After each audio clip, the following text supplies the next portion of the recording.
Welcome to Watch What Crappens. To get our videos as soon as they're released instead of waiting for a week, head over to our Patreon. That's also where you'll find our bonus episodes and our Discord community. We love you guys. Well, hello and welcome to Watch What Crappens. I'm Ronnie. That's Ben. Hello, Ben. Good morning, Ronnie Karam. How are you? Good. Everybody, welcome to the show today. It's Real Housewives of Beverly Hills Day. If you want this recap on Vidya, it's a video. For those of you who don't speak Dorit, go listen to it over at patreon.com/watchwhatcrappens, or watch it rather. But it has audio as well. And that's also where you get ad-free listening, bonus episodes, our newsletter, which is free. It's like a blog. Just read it. It's fun. And Discord server, all that stuff is over there. So go to Patreon. And thanks for being here. Ben, what's going on with you today? I'm riding the high of having just indulged in a ham and cheese croissant at the local bakery. I decided to treat myself for a Friday, and I'm like literally so happy right now. I'm just like, that was just the perfect way to start the weekend. That's where I'm at. That's my I'm in Croissantville, you know. That's great. But more globally, I am actually very happy. I really enjoyed the TV on Bravo last night. I enjoyed this episode of Beverly Hills very much. Of course, Ladies of London is fantastic. We'll talk about that later. But I'm a happy little clam. How about you? Good. Yeah, I'm happy too. I'm not carb fueled, which sucks. But, you know, I'm still happy. Why not? Why not be happy? My mom's canasta group took me out to happy hour, so that was really fun. Got to chill with all the Say no more. Got to catch up on all the lady gossip, which I've sorely been missing. It's amazing. People have been sending me a video of this kid on TikTok. It's a whole group of women sitting around on a couch listening to something on a phone, and they're like, "Oh my God!" It's like some gossipy thing, and then it pans around the couch, and then there's like a chubby little kid eating ice cream, a little boy just listening to all of it intently, and they're like, "Is this you?" Yes, it is. And it's still me at 50 years old, just hanging out with my mom and her friends. Like, "Ooh, girl, tell me about so-and-so. Did she really kill her husband? What do you all think?" You know? That's a fun time. Well, I love that you had happy hour with the canasta ladies. I went out board gaming last night. So that. Yeah, you know, it's just, you know, as the weekend approaches, just lean into the fun times, right? Yeah. So my cup is very filled. See some ladies. So yeah, everything's good over here. Actually, my cup really is very filled because what Bravo was good last night. And it's also, again, Ladies of London is just like, it's so tremendous. It's actually out of control how good Ladies of London is. But the perk of Beverly Hills being good last night too. Got to play board games. I also, and I got my croissant. And I also published a new newsletter, new NBD Fancies. So it's all about salmon. Nice. The sexiest subject of all, salmon. But I did a thing where I listed my favorite salmon recipes because basically I made salmon last week and I used a new recipe and it was so good that I was like, I've got to give more love to salmon. Was that the miso honey glaze? It was the harissa honey glaze from Kalu Henry. I love me some Kalu Henry. She has a new cookbook, Better at Home. Y'all should get it. It's so far so good. But I was like, I gotta write about salmon. And so, you know, because like sometimes, and the tie into Beverly Hills is that like a lot of times when I think about salmon, I think of this one video I saw, and I have not been able to find it again, but Lisa Vanderpump once did like look at me cooking at home with Pandora video where Lisa and Pandora both made like very sad pieces of salmon together, which is like, it was like very perfectly fine, but it was just like two sort of mildly pink pieces of salmon with like some sort of like white sauce on top and like herbs. And it's probably lovely, but it also felt like a very sad, boring luncheon. And it's like that image of Lisa and Pandy with their salmons, their twin salmons, has actually stayed with me so much. And I think it informs a lot about Lisa and Pandora. But I also think that like, I'm like, when I think about salmon, I just think of like a sad luncheon. And I was like, you know what? There's more to life for salmon. Let's bring salmon back. Let's make salmon great again. Okay, people. It's a salmon revival. About this. I don't know how people are still making such boring salmon. It's like the only fish in the store that looks decent. Have you noticed that? Why does all the fish suck in the store? I know. It's been salmon like is that everywhere. in both places I live, both in LA and here. It's like salmon's it. That's it. You can get other stuff, but it's always kind of gross. I mean, I don't eat that. Granted, I'm not that adventurous. I'll like have swordfish sometimes, but it just seems mushy, or I don't know. Salmon's like the thing. It's all you can get, really. Salmon? It's all they're farming. Salmon is the new it, to quote Dr. Jackie. Yeah, we're going to make salmon sexy again. But anyway, so yeah, I wrote about that. So I'm like feeling very happy. So go check that out. And I put my mom's gravlax recipe in there, which is really great. So, you know, that's just a really shameless shill for my own newsletter, which that's chilled great. before we even did our newsletter. Crappens shilling. Yeah. Yeah, it's a good. Well, no, our Crappens shilling's done. So you know we have to shill something. This is Watch What Crappens. So yeah, go get your salmon sexy. Get your salmon in a thong. Get some spray tan on it and get out there. It's hot salmon summer, y'all. So I was like, Ronnie, I'm in a little bit of a rush today because I'm going to go do Julia Cunningham's show after this. I was like, I'm a little bit on a rush. So like, okay, we're going to start early. Okay, let me talk for 10 minutes about salmon. Okay, here we are. Season 15, episode 15. 15. Good luck, everybody. Stranded under the Tuscan sun. So of a sad salmon left behind in Italy. A sad salmon in an abandoned church left behind by Dorit in 10 feet tall heels. So shots of Florence, bird's eye view of the little villa. Man, this vacation's lasting a long time, no? How many episodes? Yeah, but this is their last day. Their last day on vacation, right? Oh, good. So Villa I mean, honestly, this vacation's gone on so long and has been so uneventful that literally the people of Italy have left. Like they got a whole scene in an abandoned town. I mean, obviously, it's like the set of Walking Dead. I was waiting for like zombies to just suddenly appear and start eating everybody. What the fuck? It was so surreal. It clearly must have been a Sunday because Sundays in Europe, all the towns just like empty out. It's like everyone's like, don't go outside on a Sunday. Yeah, or it was like the set of Real Housewives of Dubai. You know how the whole town would empty out so they could shoot? They're like, we will not be on TV. It's illegal. Or whatever their shit was. they just wouldn't come on TV. So everywhere they went was just like two people in this massive empty mall of a place. So here we are. We're at Villa Bibbiani. It's the morning. Aren't you happy it's the morning? The most exciting fucking guy, the most excited guy in the fucking world. Please just calm down. Okay, house host. Yeah, seriously. It's too much energy. I don't want to wake up to that. Good morning. Shut up, okay? I get it. You're Italian. For Christ's sake, just criticize my tomato sauce and go back to bed. Leave me alone. So Amanda wakes up, and she wakes up in the most Amanda way. She like opens the curtains, and she's like...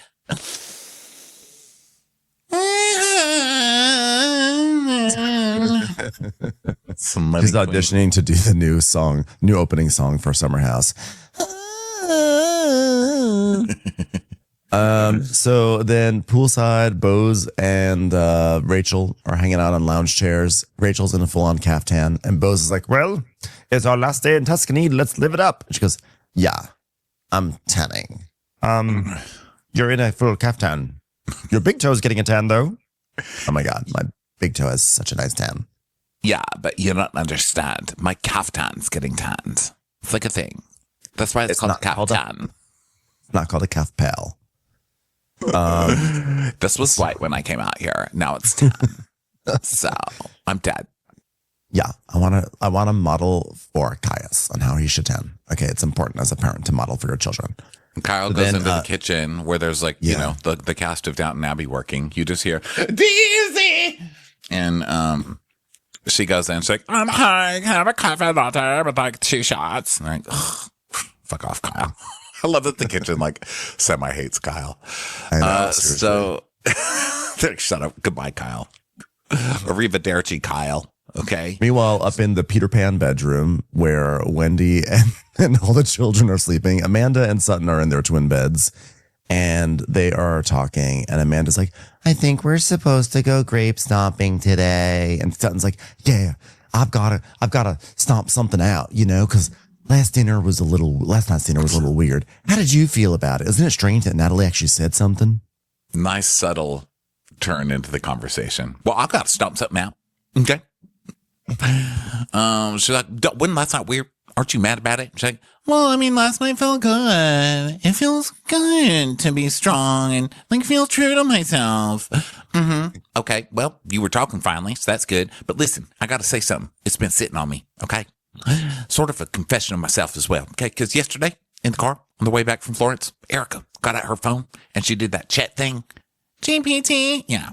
And she typed her name into it, see what it would come up. And she read it out loud. And there were snippets of not great reviews. I mean, that just felt mean-spirited to me. It was mean. ChatGPT. Oh, God, Sutton. Do something, Sutton. This is what you're going to do. This is what you're going to put it all on. You've had a nothing of a year, and this is what you're going to put all of your chips on is an Amanda fight. No, you're on the wrong horse. You throw everyone under the bus for ChatGPT. By the way, how do you not know that all those things weren't like hallucinating? You know, not to talk about like the ChatGPT. You know when like AI gets it wrong, they call it hallucinating because it thinks it like will give you an answer and then you'll be like, is that true? It'll be like, no. But not to bring it back to the salmon situation, but when I was writing my thing, I like made a declarative statement that like salmon is so good. I mean, it even has its own color. Like what other fish can say that? And then I thought, like, what if there is another fish that has a color? So I asked AI and I was like, are there any other fish colors? And they're like, well, maybe they're like tuna and herring. I was like, really? I said, tuna is a color? Yes, tuna is a color. I was like, I never heard of that. I go, I never heard of tuna as a color, as a shade of color. And then AI goes, you're right. I think I made that up. I was like, are you a Real Housewife? You know, well, it's funny that ChatGPT that says that, and Craig uses ChatGPT for therapy, but we can't get Craig to say that. So maybe the evolution will trickle down. It's just so eager to please. It's like, yeah, tuna's a color. It totally is a color. Yeah, you totally have the right instinct. Are you sure? No, tuna is not a color. I'm so stupid. I'm wearing a tuna-colored shirt. I see what you mean, though. Salmon is like literally a color. I'm dumb. I was like, pink? So yeah, Sutton's basically trying to get Amanda to go fight with everybody for looking her up on ChatGPT. She's like, yeah, we typed in your name to see what would come up and we read it out loud. And there were snippets and not great reviews. And that was mean. And Amanda's like, I mean, if they're looking up bad reviews and then they're reading them out loud, I would absolutely consider that mean-spirited. And Sutton's like, I don't know why I got to me. It's just that, I didn't like what I saw. See something, say something. It was emotional girl terrorism. It was girl terrorism. Do something. Why is Sutton crying over this? What is going on with her? And so then we see a flashback of, Erica and Bose looking up stuff and Sutton being like, don't do that. That's not nice. So then she tells Amanda.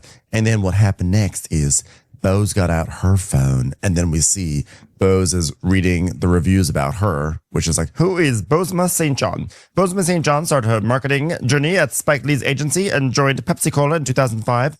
Working with superstars like Beyonce and making tuna a very popular color. Wait a second, ChatGPT. Is that true? Probably not. Okay. Well, I'm just reading this. To make a comparison.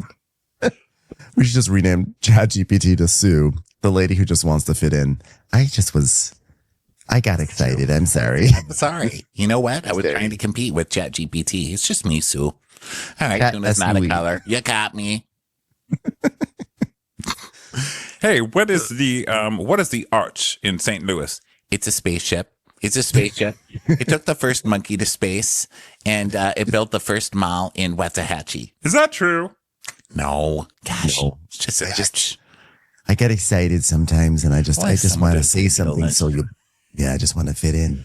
Just for once, I would like someone to say, "Hey, Sue," not Siri or Alexa. God, they get all fun. What about "Hey, Sue"? No one asked me anything. Speaking of, they changed the voice on the Alexa. I'm saying her name. No, I noticed so that they're not. I'm sorry if we set everybody's thing off, but they changed it on her. And I have my lights set. So if I say like code things, it talks back to me and then does what I say, right? Because I'm single and I have no life. And so this is what I do. This is what I do for company. I program my my virtual assistant to talk to me. So like in the middle of the night, I wake up to pee. So I say, hey, Sue, I gotta pee. And then she says, Jesus Christ, man. You know, like I made her go, Jesus Christ, man. Well, the new one goes, Jesus Christ, man. I started laughing so hard last. It's so funny with Sue and then the Apple version of Sue. Like every time there's like a software update, they kind of change their inflections. They like evolve their inflections, and it's so funny how they will randomly show extreme emotion and then just go back to being robot voices. It's so good because they haven't put it across all of the selections yet. So yeah, you're right. Some of it'll be like, you know, Jesus Christ, man, and then it'll be like, it is 6 o'clock in the morning. You know, it hasn't got them totally in there yet. Yeah, It's really funny. Apple Sue, or what do we used to call her? Was it Pat or something like that? I forget her name. We've had a few names for her, but I like Sue. Yeah. I like this iteration. So I like Sue is our AI, but Yeah. I but tell her when I'm hot at night to turn on the fan. I go, "Hey, Sue, I'm hot," and she normally goes, "Yeah, you are," you know. But now she goes, "Yeah, you are." she just got divorced and is like, new Sue. I don't know if if they're like listening to your voice. Cause one time I went in and I saw on Reddit or something like they're recording everything that you say. Right. And so you can go in and you can find the recordings of yourself, like, and they're little snippets where it's catching you thinking that maybe you're saying something it needs to hear, you know? And the recordings of me are just crazy, walking around my house, talking to my dog, just the things I say to myself in different housewives. I mean, I'm literally crazy. I didn't know until I listened to all of these records. It's me walking around like, darling, put the pashmina over your head. Please, I have company coming over. You know, stuff like that. They're all in there. So I was like, are they listening to that? And they're like, oh, some queen lives there. So just make it sassy. Like, yeah, you are, girl. Mine does not sass me, but I do find that the Apple Sue will, like, certain words like wow, it'll get really excited about, you know, if I'm like, that's really interesting. Wow. Thanks for telling me. You need to make it do the Padma. Wow. Wow. I need to have Padma voice. I think actually I got a new laptop and it was like, it was, you know, you have to set up your Siri voice. And I don't like that the default voice is not like the classic one. Now it's like a California dude. It's like, hey, what's going on? How can I help you today? I'm like, get the fuck out of here, bro. I need a lady. I need a lady who seems like she might be slightly bureaucratic. Yeah, I did that too the first time they put a man up there because he's like, make a left. I was like, fuck you. I didn't invite you to my car. Get the fuck out of here. I only spent time down with the patriarchy. I want Sue to be like, make a left. Really? I thought it was to the right. You're right. I don't know where I am. I just was grateful to be talked to. I really don't know where we are. I don't read maps. Sorry. I get turned around so easily. Where are we going again?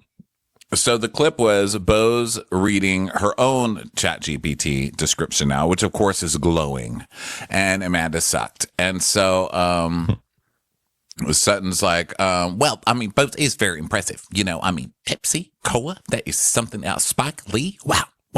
But, you know, I said, you know, Bose, we know what you do. And she said, oh, I just want to compare, you know. And so Amanda's like, like her mouth just opens. And it works. Like she gets pissy. And so the producer asks Amanda why she thinks Bose was trying to compare. And she's like, because her digital course doesn't make money and mine makes millions of dollars. Well, I just want you to know I'm on your side. And by on your side, I'm using you to agitate the other women. Okay, great. She goes, by your side, I mean Kyle's side, who is for some reason deciding to fight for you because you don't like Dorit. Okay. It's weak, but you know what? It's all I've got. So thank you. Oh, look here. Look at what it says. Entrepreneur and mindset coach. So rise to success, audience in 185 countries.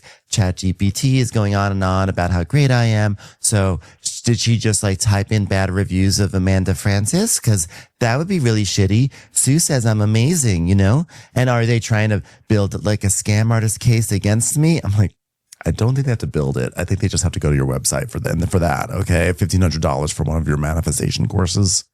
Yeah, there's nothing as mean as what they read, or like as, I don't know, mean, that word, that's a Kyle word, but there's nothing as terrible as what they read. I'm saying Amanda Francis is a self-described money queen. I think that's the shadiest part. A self-described money queen and personal development coach known for her work around mindset and manifestation. She's built a large following, particularly on Instagram, and runs an online business focused on helping people, primarily women, change their beliefs around money and abundance. So that's not bad. So let's see what they say. It's Claude. Oh, damn it. But I guess I would have to use ChatGPT, right? You know, if you're going to make it equal, people get mad when we use that stuff, though. But you know what? Get mad. You know what? We're using it. I get it. I'm looking. Well, you know, I typed in who is Amanda Francis. What was your question? What did you ask? Who is Amanda Francis? So I have, and it says the same thing basically. Amanda Francis is a self-described money manifestation coach and entrepreneur. Yeah, there is a thing down at the bottom that says controversy criticism. I mean, it's after a lot of other stuff that's like, you know, her niche, her background, media presence became more widely known in pop culture for Real Housewives. Okay, then controversy. Some people question or criticize her business model, selling high-priced mindset manifestation courses, while others say her teachings have helped them. So that's not that bad. Here's what mine did. Mine dragged me into this. It says that it has like different like paragraphs and says drama. She's explained a past cult experience on the show and has friction with Dorit, who apparently tried to use cult history as quote unquote dirt against her. She's also feuding with the Selling Sunset cast after throwing shade at them in an interview. Basically, very much in your wheelhouse as a WWC person. She's one of the more polarizing new housewives this season. I was like, I'm not asking for recommendations, AI, and it's not about if she's in the wheelhouse for Watch for Crappens.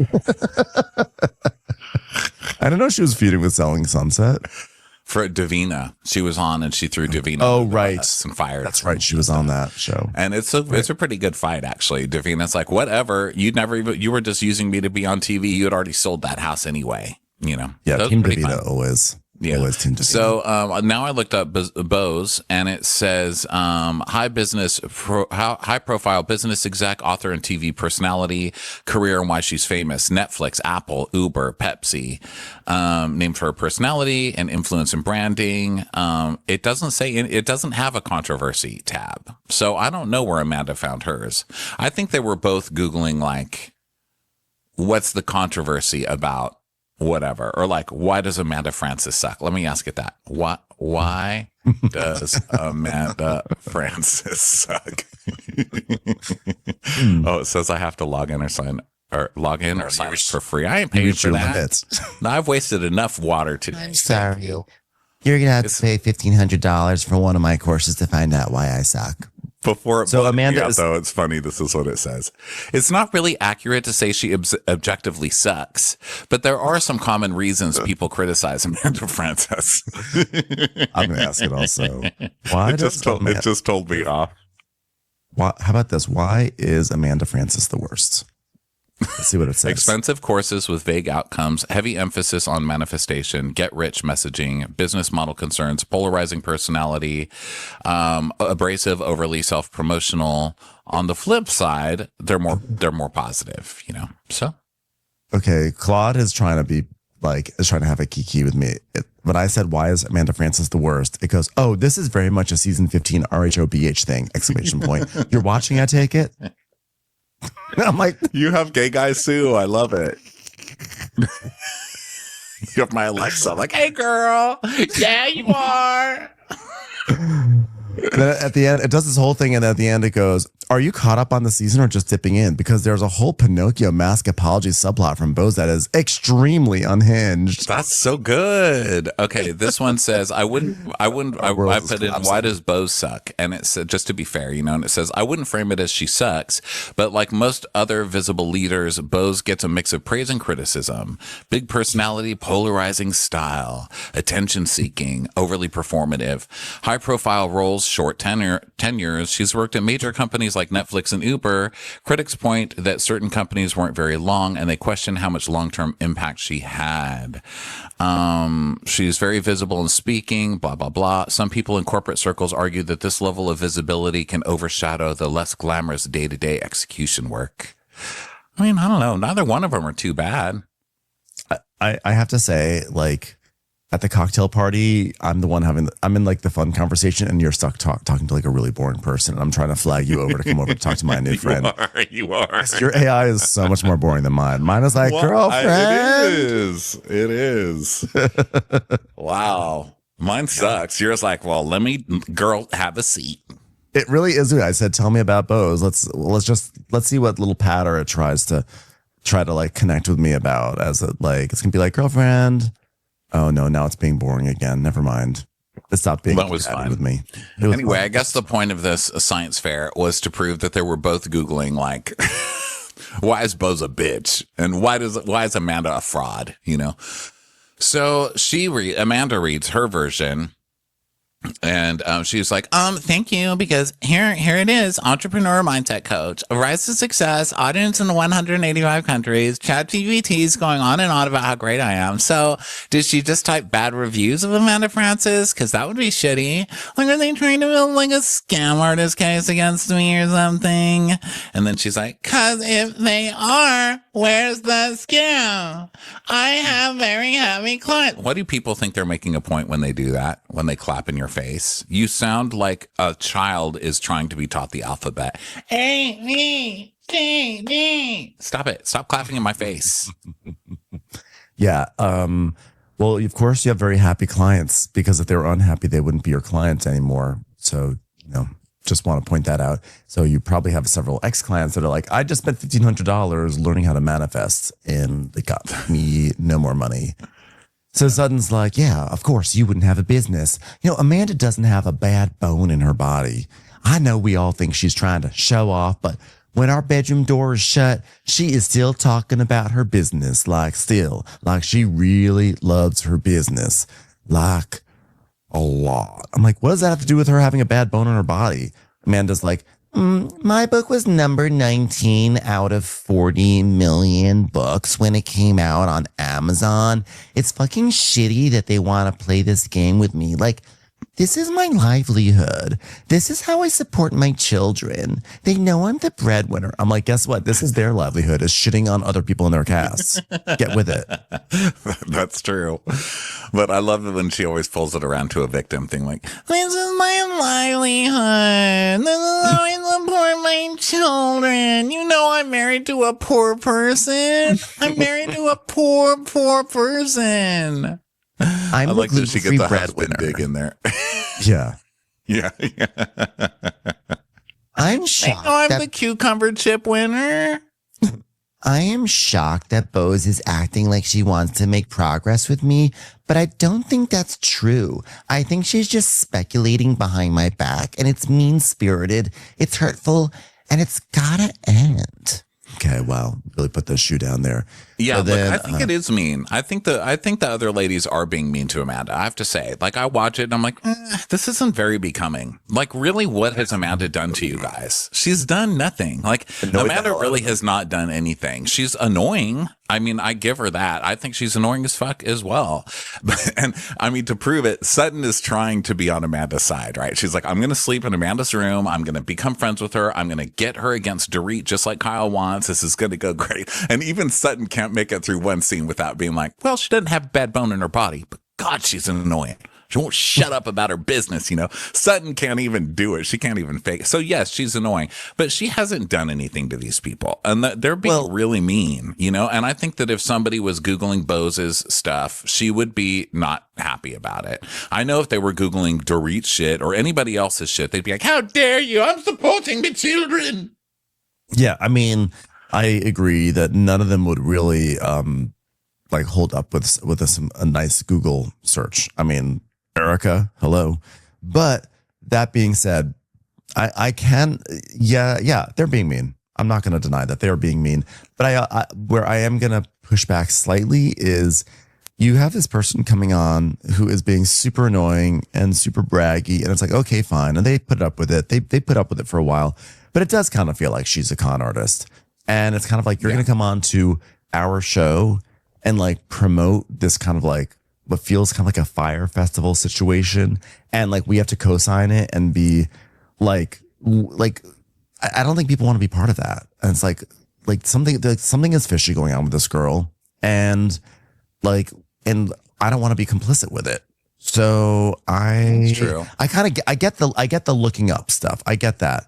I think where it's like it sort of falls apart is where was the same energy with all the other fishiness that is sort of lurking. I mean, Dorit never had one business that's made any sense. You know, what about Kyle's businesses that have all been disasters and her shows that have been on for one episode or one season or whatever? So they could do this with everybody. I think I just prefer the style of someone like Rachel, who's just like quietly disgusted and makes little comments here and there. I think that that's hilarious. And I don't think she's being mean. You know, I don't think, you know, like the sitting around, it's just hard to root for people when they're like, obviously I like Housewives, so I'm not averse to people being mean. It's just the way they're doing it is just, I don't like it. It rubs me the wrong way. Now that said, then it comes to Amanda and her defense of herself is so annoying that I'm back on the other side in like 5 minutes.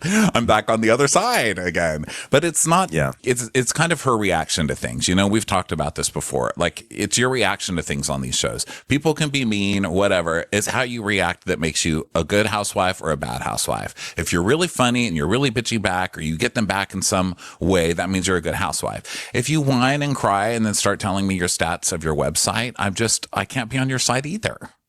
Yeah, exactly. I really thought Amanda was going to be someone who came in this season and just like called people out on their shit, be like, these people are idiots and they're cliquey and blah, blah, blah, blah, blah. I make money. Yeah, I do con people, but that's the American dream. I figured it out. And like, if people want to give me money, then so fine. I thought she would just be a little bit more badass boss batch, but she's actually kind of just like this annoying gnat.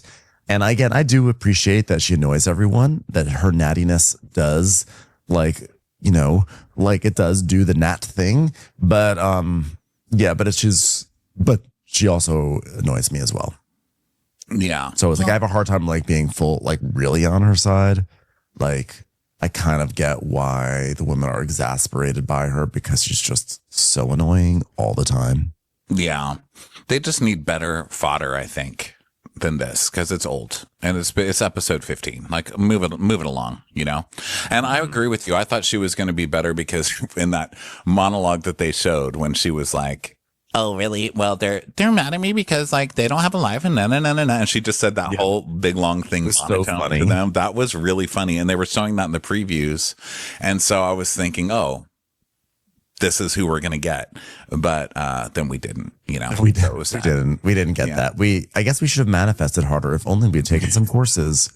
So now Amanda's like, how am I supposed to go wine stomp graping with Bose? Like, how's that? How am I not supposed to say anything? She's like, well, I don't know. Maybe you should talk, you know, from a good place. I'm like, okay, what way to set that up, Sutton. Then downstairs, Erica is walking around the dining room and Kyle sees her and she's like, oh my God, I'm ordering my second coffee. It's like I'm pretending like I'm shopping. I'm shopping for coffee. I can shop anywhere, even in the kitchen. I need a coffee. I went to bed at like 5 a.m. I never do that anymore. Well, I never eat in the middle of the night, but I was scrounging like a little burglar. And Kathy comes in and she's dressed to go. And they're like, where are you going? She's like, I just need to go shop for an hour and look around. Please leave me alone. I can't take all. She's like, please, just, I want a fan. She's like, I'm just going to find a decent fan. Well, I can't believe like last night, you know? Oh, yeah, you called Natalie a liar. Yeah, well, I mean, if the shoe fits, then I'm going to buy it. I love to shop. Ha! And then we see Natalie sit down at the pool and we go back to Kyle. And, you know, Kyle is talking about how like, the truth is, I have liked Natalie all along, but if Amanda and the cameras had not been there yesterday, it would have been my word against hers. And who knows what people would think. No, sorry, I don't play that game. I'm sorry. I don't. Well, first of all, I also it often is your word against someone else's. But second of all, I'm not really tracking this situation with a lie. Again, like Natalie said, when Amanda said, I heard Bose say my name, and Natalie's like, yeah, I think Bose said it as a joke. And then when Kyle somehow confronted Natalie at the dinner last night, and Natalie walked something back. But what did Natalie actually walk back? It was so small. I didn't understand why it became such a big thing. Because Kyle was saying, you heard the thing that Bose said about Natalie, right? Or about, God damn it. We're getting old. You heard the thing that Natalie said about her, right? About Amanda. You heard the thing that Bose said about Amanda. And first she said yes, but it was a joke. Then they get to the dinner and Amanda's like, well, Natalie heard it. And Natalie's like, no. She's like, yes, you did. You said you did. She goes, no, I didn't. And she's like, yes, you did. You said you heard what she said. Why aren't you saying? She's like, no, don't drag me into this. You've been doing it all year and I'm not having it. And she's like, no, but you're a liar. And Natalie actually apologized on Instagram this week. It was too boring to remember the whole thing. It was too boring to even screenshot. Like I screenshotted it and then my phone just erased it. It was like, But it was something like, yeah, I have to take ownership. That was bullshit. I should have just owned it. Or something like that. So she even admits to it. I don't know what Natalie was doing. I think Natalie was just like, I'm not jumping on Kyle's side.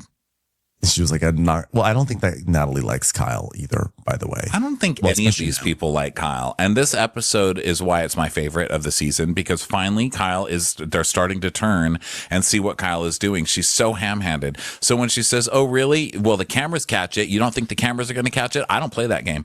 Really, because you're trying to play that game this whole episode and tell everybody what they've said and what they're thinking. And the cameras all have it that they're not saying or thinking what you're saying they're thinking. So it's kind of fun to watch Kyle get caught in her own ointment.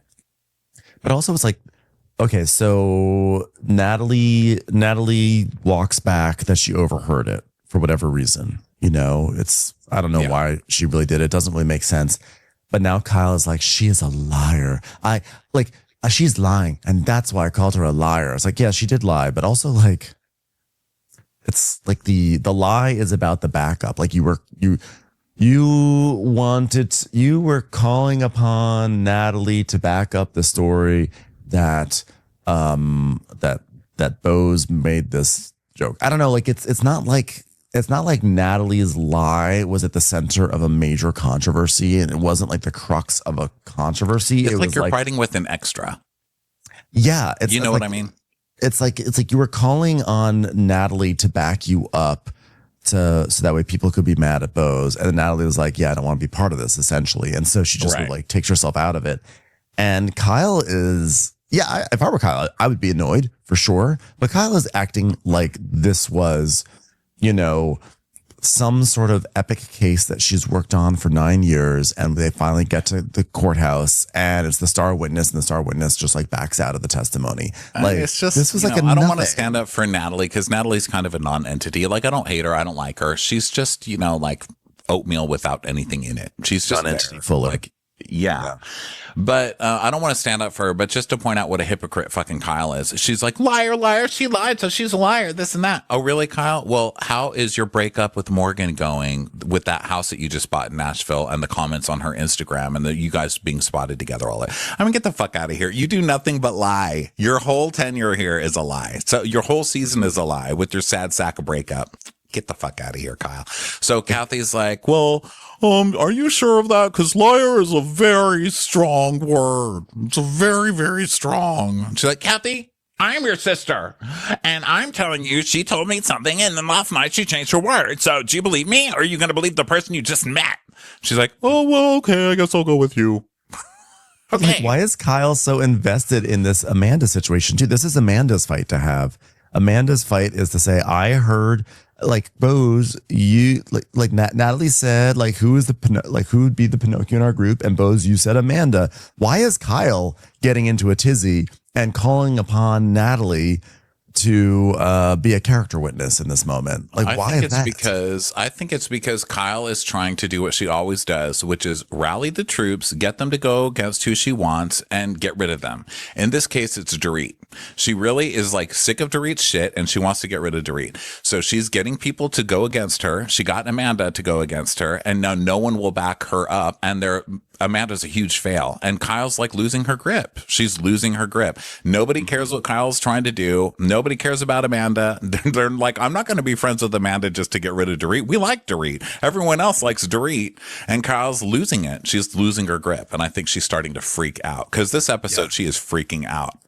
She really is. Although, oddly enough, this is like my favorite Kyle episode of the season too, because it's real Kyle. Like, I love it when Kyle goes off on someone. She's like, she flips her mind at the end of the episode. And that was like season 1 Kyle. And I say this every single year. That's my favorite version of Kyle, where she is like a flawed hero. She's like trying to do, she tries to be relatable, but she just like, she bubbles with rage. And that was like my favorite version. And it's more when she's like, well, I feel bad or whatever. And then she's like manipulating people and then accusing people of not being honest when she herself is not being honest. Like, that's the worst version of Kyle. But Kyle just like calling someone out on their shit and getting really angry about it, even if I'm not on her side, because I'm not on her side, I still like that version of Kyle a whole lot more. So, and this was that with her this episode. It's at least a dish rag that works, you know? Well, it's like a real person. Dish rag. Yeah, instead of like one of those dish rags that doesn't sop up any water. And you're like, why did I buy this dish rag? So Kyle's like, can I say something else? I'm like, you're the only one who has been saying something else. Dorit came in late and then she just left. Oh, well, you know, and men don't like that, by the way. Conrad Hilton couldn't deal with Zsa Zsa Gabor anymore. It was too much. And you could see they're both like, okay, let's humor Kathy and pretend like we care about this. Erica's, oh, she was always late? Is that what it was? Is that what it was? Like, they've been sitting here pondering what happened between Zsa Zsa and Conrad. Oh, is that what it was? All this time we thought it was something else. Maybe it was cheating. Oh. Yeah, she was just constantly getting ready and he couldn't take it anymore. She just left. Oh, well, she was lying to me. Jesus Christ, Zaza. Am I right? Yeah. You know, I really liked Zsa Zsa until she slapped that police officer, and I said, you do not know what I go through at night. How old was Zsa Zsa Gabor when she slapped that police officer? 23 years old. Are you sure about that, Sue? No, I made that up. I got nervous. But anyway, I told Dorit, you're giving me anxiety, all right? I just want you to be here and be part of the conversation. I don't want you to be late. The conversation is fascinating. We're talking about how Amanda's truthful and everybody else sucks. Come on, Dorit. And even when she's here, she's texting all the time. And we see footage of Dorit texting. And Kyle's like, Dorit has been acting so weird lately. She's either late or always on her phone. And I'm worried about her and I want to help her get to the bottom of this. And yeah, by the way, 100%, like, a friend is going through a divorce. It's rough. They start showing up late. They're more distracted. They're on their phone. 100%. Like, I think we've been there with people who've gone through things and you see that. And of course you're alarmed. But just, again, it's hard to hear it from Kyle because how Kyle changed, and she changed so significantly during her situation with Mauricio and then all of a sudden Morgan Wade, and the fact that like no one was allowed to discuss it, and like, how dare you ask me about this? And now she's like, now she wants to go on like a spiritual witch hunt with Dorit. It's like, no, Kyle, you're just not the right messenger for this. And another point to just add on to that is that Dorit has always been late, and Dorit has always only been on her phone. That has been the complaint about Dorit for 10 fucking years. Is that Dorit is late everywhere, and all she does, like, she was literally late to do that Instagram thing where she was leaning up against the window taking pictures of herself in glam. You know, That's always been the fight against Dorit. She's not insane for being late. She's a rude asshole for being late. Yeah. I mean, Dorit is a completely inconsiderate, rude asshole of a human being. And if this fight was about Dorit being rude and late all the time and making everyone wait, then yeah, I would be 100% behind it, but it's not. It's Kyle trying to make it sound like that's some new thing and that points to psychosis. And she's clearly on PK's side behind the scenes, and she's trying to build a case against Dorit because she's fighting with Dorit in a divorce, and it's just gross. It's not good. It's not good girl code to be doing that, and it's just fucking gross behavior by Kyle. And so I can't get behind any of it, even though she's completely right that Dorit is an asshole by being late all the time. But she's not right about it pointing to some kind of psychosis. Like, Dorit has always spent money she doesn't have. She's always been late, and she's always been self-obsessed and on her phone. And you were fine with all of that when you were using her as a weapon. But now that she's your enemy, you're going to point to it like she needs to be locked up and given a lobotomy. Shut up, Kyle. Yeah. So now it's time for our activities for the day. The women some are going to go to be in a bike group and go grape stomping, and then Erica and Kyle and Dorit will be eventually going to an empty ghost town in Italy. So there are all these bikes that are laid out, and Beau's like, who wants to ride bikes? And everyone's like, no. Amanda says yes. Rachel's like, not a chance in hell. Like, I just tanned this caftan. Like, I'm not going to get it dirty. No, thank you. The only kind of bike I would ride is an e-bike just to impress Kai Kai. But I'm not going to do it because I won't let Sky drive on. So, no, I'm not going to do it. So some of them do that. Meanwhile, Jennifer is in the pool naked. And she's like, or no, she's talking about how she went to the pool to do her photo shoot naked under the water. And she's just like, this is me taking a thirst trap photo in a pool. Pool water, something else. just yapping her head off to the photographer. She's like, oh, Jesus. And there's like one shot where she's just in there. She has both she has her like hands around her boobies, and then she's like under the water, sort of like covering, but then she's taking her one hand and she's just slapping the water. She's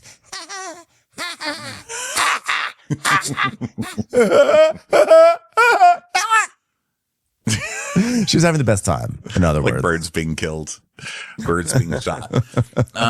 So then we go back to Villa Bibiani. Well, Kyle and Erica are still waiting for Dorit. And Kyle's like, oh my God, do we ask her for how much longer? I mean, this is crazy. Maybe she should just meet us there. I mean, oh my God, should we have a white van show up?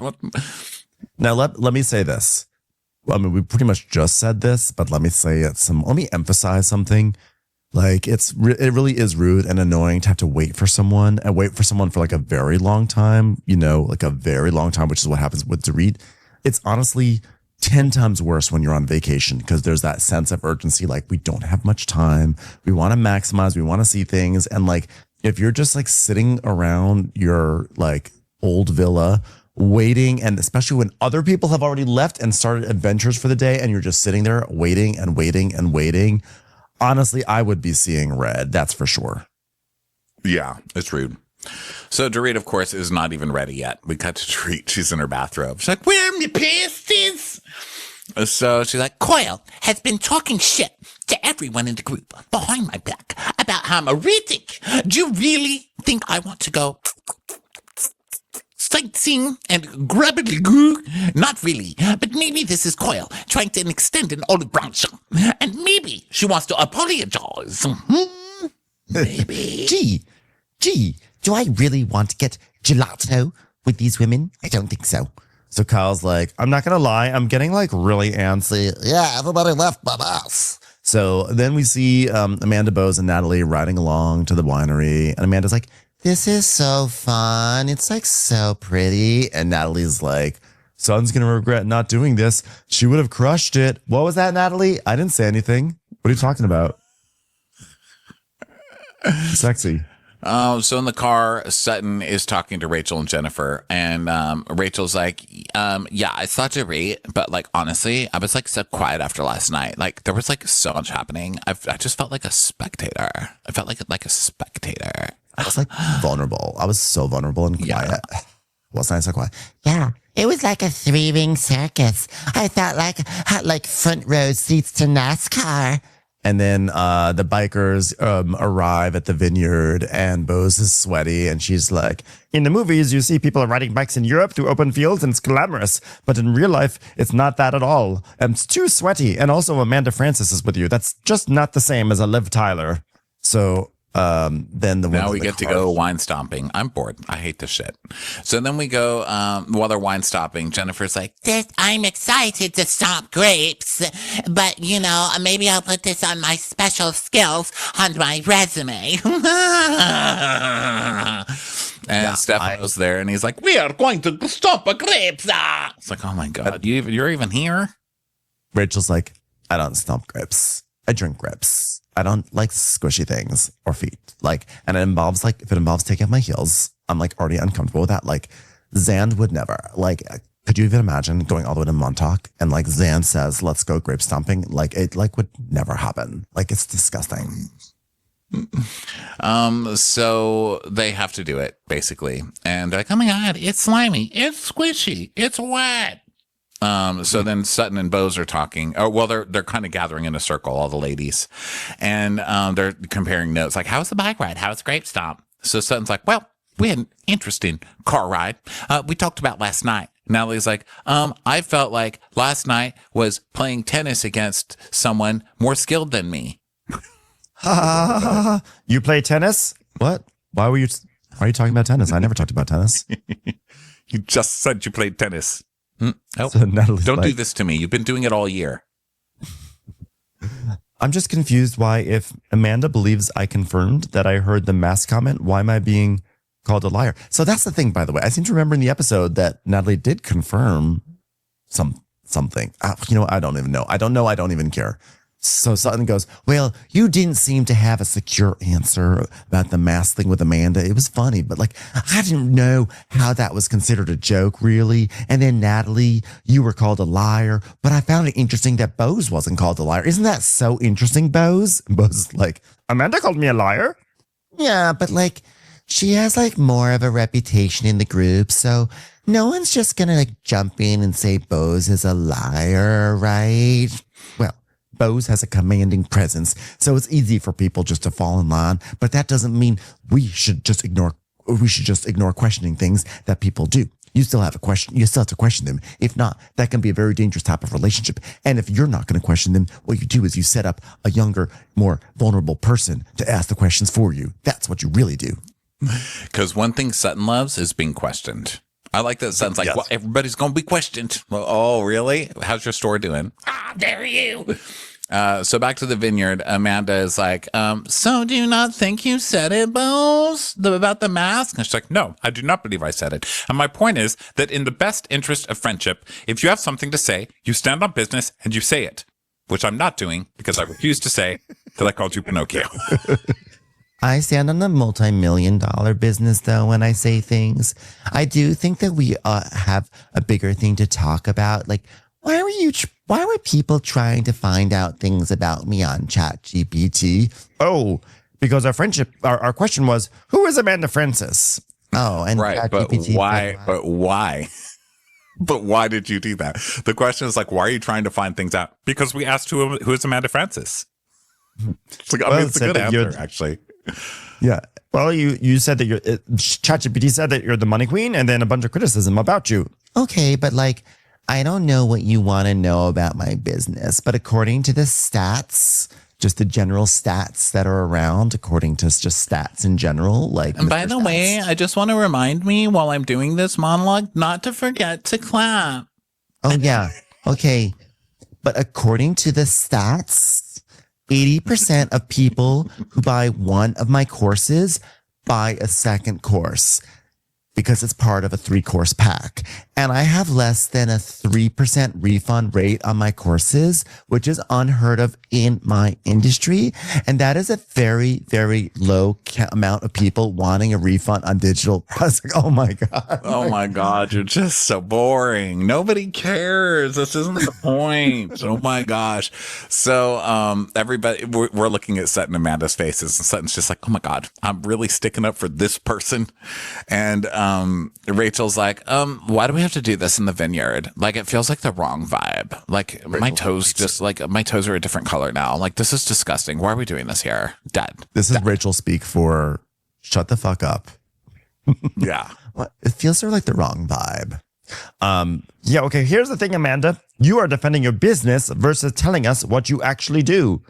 But like, who wouldn't be defensive about their livelihood and how they came to like how they support themselves, and if like how they came up in the world was in question? Like, who would question somebody who's just like trying to help needy, hot, straight men who don't understand jobs? Yeah. Well, you can counter it by actually saying what's at the heart of it. When you jump right to defense, obviously people are going to want to come back with an attack. The root of Amanda's defensiveness is her insecurity. Because if she actually felt secure in her business and her life, then whenever those things are criticized, she'd be able to defend it without getting flustered or angry. Clearly. So Amanda, I mean, the thing is, I don't understand. I understand why Amanda's annoyed, obviously, but I don't really understand Bose's point here. She's like, well, we don't understand what your business is, but we don't know what it is. Who cares? Like, why does anyone care? I wish they would just say, Amanda, you're annoying, and all you do is talk about your business, and you come off as insecure. Instead of they're saying it in all of these roundabout ways, and Bose is so direct. they're not even doing that. Yeah, They're not even doing it in the roundabout way. They're trying to add this is what we said last week. They're actually trying to add a lofty, I don't know the right words to say for it, but like they're trying to make it seem actually like more than it is. Be like, we want to know about you. We want to know the heart of the business. No, you are annoyed and you looked it up because you're like what you just said, Ronnie. You're fucking annoying, and we looked up your shit because we find you really annoying. Just say that. We think you're annoying. Sorry. I mean, I know you can't really say that, but this like roundabout way of like, but we really want to understand. You don't want to understand her business. Just stop. Yeah. And Bose is so direct, and like her personality is so like, here, I'm no nonsense, but this is all nonsense. And so it's hard to get behind her too. So, she's like, so Amanda's like, yeah, but like, look up yourself yesterday. And why did you look yourself up and say like, this is why I'm great. And let's compare me to Amanda. And just, well, because we were already looking you up. So I said, is this the person who thinks I'm talking about her? Why would I talk about her if I could talk about me? But you were talking about her. You were literally looking her up in the back of the car. Like, I think that the reason why Bose looked herself up was like, see, like this is bad that if you ask who is Amanda Francis and all this criticism comes up, because if you just type in my name, no criticism comes up, right? She should have just said that. So Amanda's like, oh, now we have Amanda like talking to us, and she's like, okay, well, reviews of Bozoma St. John, skepticism about her short tenures, brand over substance skepticism. Stop. Wait, this is exactly what she says about me. Stop. Okay, wait, here we go. Stop. Stop. Stop. You guys. Stop. Our courses are inspirational, but they lack tactical depth, high efficiency, high energy, firming confidence forward, but no concrete advice for people who need step-by-step execution and transformation. Stop. That's like what she says about me. But the internet's saying it about her, and that's why she's doing this to me. Well, Amanda, who told you that everyone was talking about you in the car yesterday? I know it wasn't me. And Buzz just looks at Sutton, and she's like, okay, Sutton, what was your intention by telling Amanda that? And she's like, it's me, Sutton, feeling things. It's Sutton Brown cries. Listen, when I was introduced to this group, it was 6 years ago, and I just opened my store, which, by the way, is gone now. That's neither here nor there. And everyone supported me, and I just wanted her to feel like she had that same support that I did. Trying to support her business. And I mean, why is Sutton crying? You make no sense either, you liar. Just say because you're trying to fight for Kyle because you want to be Kyle's friend because you have nobody left. So then Bose is like, well, my point is this. I also have seminars, so I also know how to bullshit. Bring the wall down. Let us see you. So that way we can mock you on a deeper level. And Amanda's Mr. Gorbachev, bring this wall down. It's like, well, I mean, I have, though, over multiple conversations, but it's still hard for me. It's like, you can simply say your origin story, why you started your business, why you do what you do. That's what we want to know. The real story behind Amanda. What's her name again? Smith? Amanda Francis. Smith. Whatever. And I would love to do that. And by the way, somewhere in here, they show flashbacks of the fact that like they did go to Amanda's house and she did try to have them journal and they all like made fun of her in that process. And like, that was, I mean, They do so many stupid things on this show, so many stupid activities between like having goats walk on their backs or injecting, rubber into their forehead or like doing some sort of like they're constantly doing crazy things. So like this was nothing out of the ordinary for them to if they've done a sound bath, they can do some journaling. So like they were pretty disrespectful about this event. I mean, also they were probably raging with jealousy that they were not at the Hamptons, that they were sitting there journaling, but still they did have a chance to kind of step into Amanda's world, and they kind of mocked her instead. Yeah, Bose's argument here, it just doesn't make any sense. None of it's really making any sense. I don't think she's making any good points. It's just that Amanda's more annoying, so I'm still on the other side. I can't help it, But I see that Bose, I see the floundering, and I think that's kind of a major problem in this show right now. Like, what are we doing? It's episode 15. What are we doing? So Rachel's like, I'm sorry. What? Like, I walk into rooms every day where people don't know me. Like, what? Who? Like, because I literally can be standing at a tree and no one will see me, because they're all like crying. And I'm like, oh my God, who are they crying for? And I look at the gravestone and it says Rachel Zoe. And you know why? Because I'm dead. I'm like dead because people don't like know who I am. They see me and they're like, oh, look, there's like some vintage Dior. Oh, look, vintage Galliano. But they don't see me. And that's like, I'm dead. Oh my God. Why is that chubby, bald gay singing Wind Beneath My Wings? Oh, right. Because it's my funeral and I'm dead. So, because Amanda's saying like, guys, you know how hard it is? Like, no one knows me.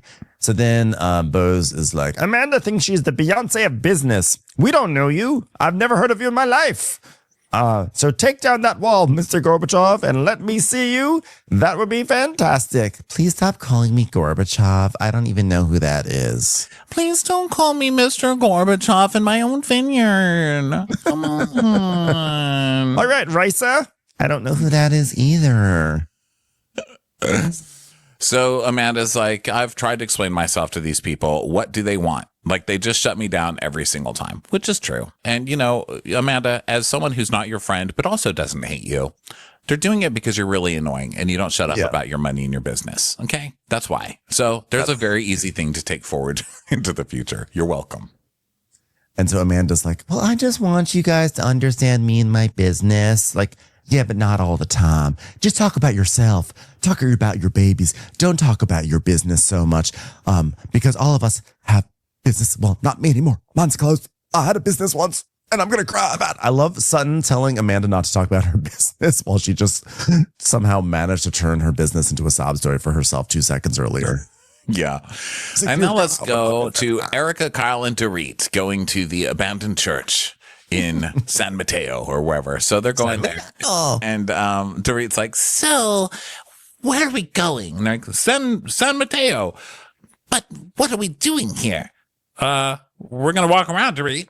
But we're not doing anything specific here. What are we doing specifically? Is there a store? Is there a store where we can go shop? There's like some, like, we're gonna get gelato somewhere. They're like on a fetch quest in Zelda. They have to like walk through this town to find the gelato guy. Boys. Despite Dorit claiming that she and Bose are now both besties, and me and Erica are the closest in the group to Dorit. So we want to talk to her in a more private setting to try and get to the bottom of what is going on with her. But like, as far as she knows, we're just doing like a little sightseeing and getting a little gelato. So they start walking down. They're going down a staircase, and half of them are in heels. It's like, and Kyle's like, "Oh, this place is really dead." Kyle's so mad that they're like not in a cooler place than the other girls. And So like at one point, location scouts, you losers. I like one point Erica goes, "Well, there's one lonely soul," and we see just like some random girl, and they put an arrow on her to be like, "There's another person." That was the funniest, stupid thing that they did. Like, thank you, editor. Whoever decided to add that little arrow in Apple Motion, we see you. So, they're walking around. Erica's like, Okay, guys. I feel awkward. I care about you both, but you two are still at odds, and I hope you're able to resolve it. But I don't know. That's all I got. Okay. thanks for the therapy. Hey, just fix it, Yeah, okay? you guys find the shit. We should be friends. I mean, I don't fucking know. And there's supposed to be gelato around here somewhere. Jesus Christ. So I gotta blow to get out of this mess. Here's to you, here's to me. May we never disagree. If we do, fuck you, here's to me. Okay, let's get gelato. Oh, so we're going to sit on a wall, are we? Okay, a wall. Okay. Well, honey. I don't know. Before you launch into what she actually says, they do sit on this like they sit on like a little wall above like a high, like I was like they could fall back and die, and but like Kyle and Erica sit in the sunlight because they want to be well lit. But Dorit actually cares about her skin, so she's trying to sit in the shade. But over the course of this entire scene, the shade keeps on moving, and she keeps on having to slide down the wall. And that was the funniest thing, where she's like, I'm mad at you. Now let me rearrange myself to stay in the shadows. Thank you. She has to keep moving as the like line of shade keeps moving, and it's going downhill on a cobblestone thing on a brick wall or whatever. So she's like, eventually she gives up. She's like, Let's walk. please, let's just move. Honey, I don't know we have anything going on between us. I just know that I've been told that Kyle is having conversations about me being erratic and being late and spending too much. Well, erratic might have been too strong of a word. Okay, maybe like erratic was too strong of a word. Maybe psychopathic. I don't know. erratic was probably too strong of a word, which is why we'll use it several more times later this episode when we fight again. But yeah, psychopath, crazy, cuckoo for Cocoa Puffs. How do you say in Italian, totally deranged? So Dorit's like, It's like, I didn't really mean to use that word. Okay. The word I meant to use was total fucking bitch. Okay. And I said, like, you may be having just like a little bit of OCD. I'm like, oh, so that's somehow better. Dr. Kyle Richards, therapist at large, says, and Erica's like, Look. The lateness just has felt disrespectful. And I love you. I don't want anything bad for you. I don't even want you to fall off the side of this wall. Although if that did happen, it would be kind of funny. You might die, but it would be hilarious. Right, guys? And I liked Erica in this moment because she's just telling her, yeah, it's the lateness. Like, okay, Kyle's saying whatever, but you're late and it's rude. Like, just say that, because that's all really anybody has a point about. So Dorit's like, But Erica, am I being erratic? Am I being erratic? and she's like, Well, I mean, you seem overwhelmed. Thank you, Erica. Thank you. Dorit, why are you juggling those pebbles right now? I don't know. I just decided to do it in the moment. erratic.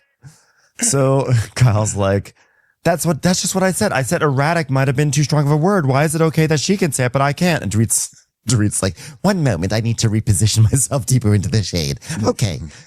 What were you saying? that was so erratic. I can't believe you're like moving into the shade like that. What a crazy person. Someone call 5150 on her. but here's what's not cool. Like, I can say something that makes you mad, but then Bros will say something like she said your finances were in a dire situation. When did she say that? She did say that? Even Erica's like, what? Yeah. Yeah, I mean, what was the word she used? Like erratic finances, erratic, dire, poor. She's poor, descamisado. I think she said descamisado. She's like, Erica goes, Wait, what? When? Was I there? Kyle's like, God damn it, Erica. Well, it come to me that you had concerns about me. So come to me. Come to me, Coyle. So then, you know what I loved? Actually, this is when I was like, oh, it's a good Kyle episode. Because when Dorit said, If you have concerns about me, come to me. And when she said, come to me, Kyle just goes, come to me. Because Kyle knew Dorit was going to say that. And Kyle just like parrots it with this, like, she bobs her head back and forth because it's such a cliche on reality TV. If like next time, come to me. And I love the way Kyle was like, stupid bullshit. It's just mocking her and like making faces and stuff. Like, I'm not on Kyle's side in this fight, but I did enjoy that bit of mockery. Well, at least she's got some life, which is more than we can say for the past few seasons. So Dorit's like, Well, the only thing that a friend of mine has come to me with is that you have concerns. Okay, Coyle?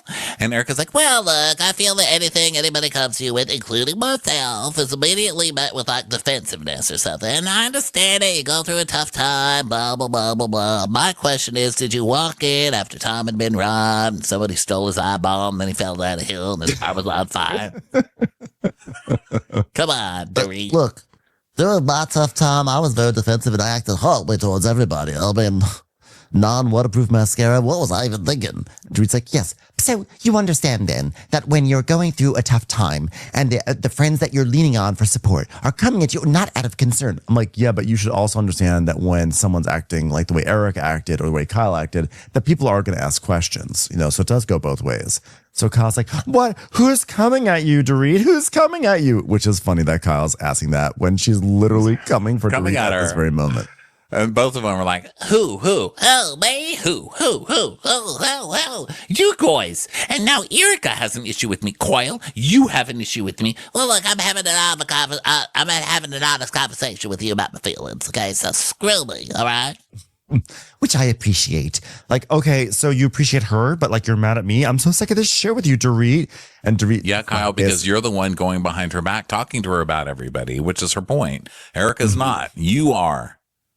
Coil, you do it every time, and you do it so well, and it's like scary, Kyle. It's very scary. So Kyle are now like, they're squabbling over, talking over each other, and Kyle's like, okay, so it's okay for Bose to say something? Here's the thing, Kyle. I trust Bose. I don't trust you. Kyle's like, oh. Yeah, good for her, because Bose didn't even say any of that stuff. You said it and tried to get Bose to agree with you, so then you could turn around and use it against her. You're so sneaky and snaky, and I'm so glad she's being called out. And I loved when she said, I trust Booze. I don't trust you. Booze. Yeah. And it's just like, you asshole. And Kyle's like, unfucking believable. Dorit is like up Bose's ass, and it's a little off-putting. Last year, it was trust issues with the whole texting PK thing. This year, we're supposed to be working back to trusting one another. But how can I trust someone who is talking about me behind my own back? So Kyle's like, I've given you nothing to not trust me about, except for the fact that I call everyone in our group and tell them how erratic you are behind your back. You've given me every reason not to trust you, Coil. Tell me then. Tell me what it is. Tell me, because you're the first one that read my text for millions of people to see. Oh, God, Kyle, you're bringing that up from 2 reunions ago? Oh, for Christ's sake. Oh, my God. That was like the way that Kyle has tried to latch onto that to excuse her own bad behavior in this friendship is so shitty, and she's going right back to it yet again. So Dorit's like, oh, we're going to go back. But I love when Dorit does this. This is her favorite gesture, is when she does the, we're going to go back. Because she does this every now and then. She like throws her whole body. She goes, oh, we're going to go back. Is that what we're going to do? Let's go back. Go back. So yeah, well, hello. Where do you think the mistrust came from? She's like, well, when you were going through changes and going through something, vagina, and you weren't being honest about it, I didn't go behind your back and express concern, Coil. Bose asked me what was happening, so I shared with her, and I'm not saying anything that the rest of the group hasn't already said. And by the way, Rachel's already said those things. Yeah, coolest girl in the group. She also believes it too. So who's the loser now? You are. Dorit's like, and is it I love possible Dorit for staying calm here, and she just does her squint, and she like does her finger thing where she like closes everything with all her 5 fingers. She's like, is it possible for us to just talk about our friendship? Coil. It's like, well, I'm not going to be singled out when everyone else is saying the same thing. You are the one saying it to everyone, and you are the only one saying it. You are the one who's going to be singled out, and she's not even singling you out. You brought her to this abandoned, godforsaken place. I know. This godforsaken, gorgeous place. Kyle is...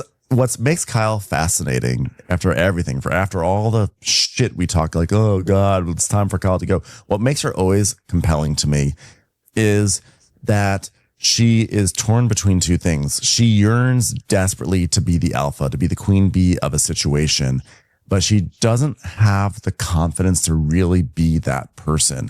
And I think it's because she was the younger sister and she always had to take care of Kim. Like Kim was the famous one, the more famous one.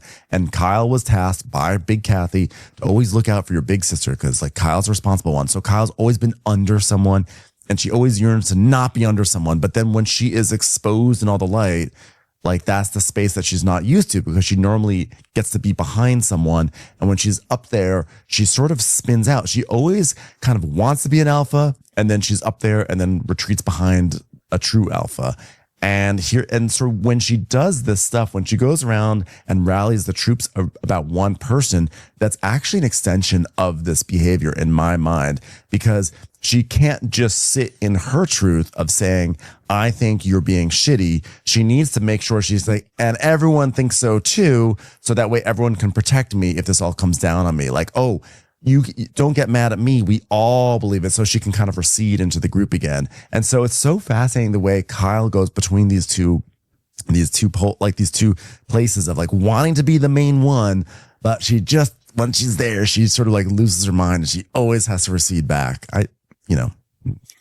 Put simply, the crown is heavy, darling. The crown is heavy. It's too heavy for Kyle. She cannot do it. She really can't.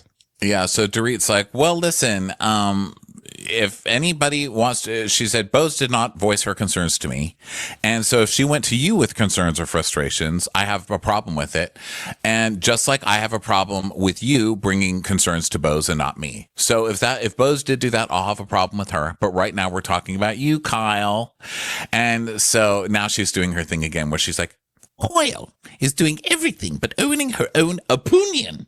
And she's getting more and more heated at me trying to deflect from her being such a short friend and bringing my other friends into the situation. Is she still chewing a candy? I can't tell what she's doing. She keeps like sucking.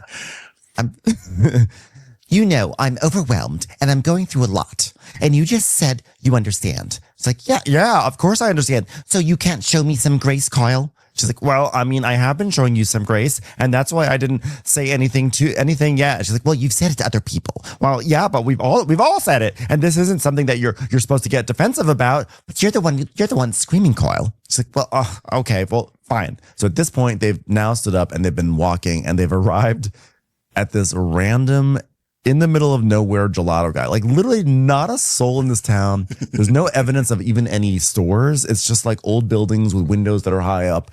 And there's like not even a commercial district. And somehow this little gelato stand with these like tubes of cones is just there with an umbrella. And they're like, okay, now we'll have our gelato. Yeah, it's all expired. There's not been anybody in that town for years.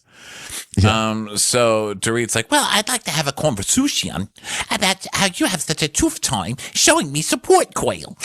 well, do you ever ask about Mo and me ever? Because I'm separated and we were married a lot longer than you and PK. Oh, okay. So now it's the competition on marriage. Okay. Your marriage was the strongest, Kyle, and nobody can ask you a fucking thing because you cry about it and say that they're not allowed to because you're allowed to go through things in your own time, Kyle. Yeah. They've tried asking you about it.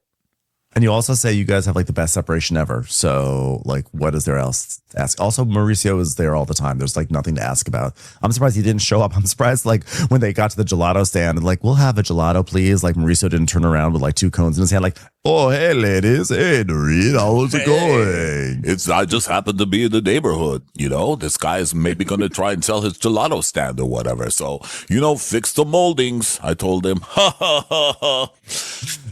And by the way, Kyle spent 2 years crying about people asking about her relationship. 2 years. 3 years. Has it been 3? And now she's like, would you ever even ask about us? So she goes, Oh, yes, but you always say everything is perfect. And you even seem that you don't even want to talk about it. So when you were depressed, you told us after the fuchs. How do you measure support? How do you measure it? 5,000, 2,500, 600 minutes, Quail. Okay. Yeah, that's how long my last run was.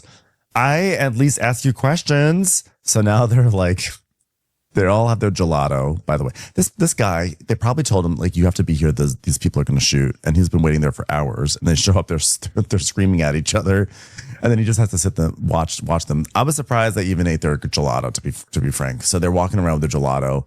And they're now like talking over each other. And Dorit's like, Erica, please. And she's like, oh, please, what? I'm not doing this, Erica. I'm talking to Kyle about issues I have with Kyle. And you're interjecting. She's like, well, I'm going to do it. I'm not going to stop talking unless I'm eating my gelato, which I got into in a cup and not a cone because you guys are animals. You're going to have gelato on your fingers during the middle of your fight. Okay?